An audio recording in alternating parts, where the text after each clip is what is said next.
Around the World in 80 Days by Jules Verne. Recording by Thomas Riley. Chapter 1, in which Phileas Fogg and Passepartout accept each other, the one as master, the other as man. Mr. Phileas Fogg lived, in 1872, at No. 7 Savile Row, Burlington Gardens, the house in which Sheridan died in 1814. He was one of the most noticeable members of the Reform Club, though he seemed always to avoid attracting attention, an enigmatical personage about whom little was known except that he was a polished man of the world. People said that he resembled Byron, at least that his head was Byronic, but he was a bearded, tranquil Byron, who might live on 1,000 years without growing old. Certainly an Englishman, it was more doubtful whether Phileas Fogg was a Londoner. He was never seen on 'Change, nor at the bank, nor in the counting rooms of the city. No ships ever came into London docks of which he was the owner. He had no public employment.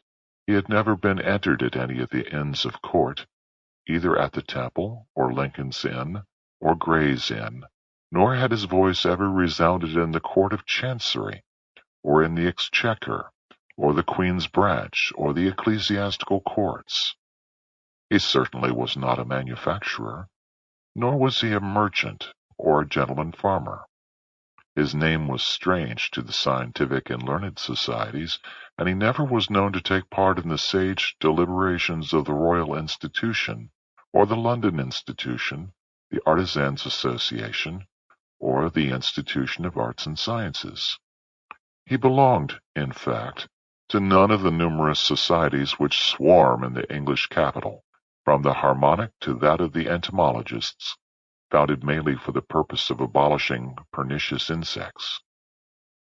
Phileas Fogg was a member of the Reform, and that was all.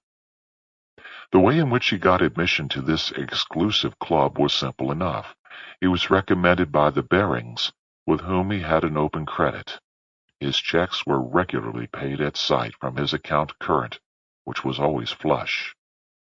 Was Phileas Fogg rich? Undoubtedly. But those who knew him best could not imagine how he had made his fortune, and Mr. Fogg was the last person to whom to apply for the information. He was not lavish, nor, on the contrary, avaricious, for whenever he knew that money was needed for a noble, useful, or benevolent purpose, he supplied it quietly and sometimes anonymously. Sample complete. Ready to continue?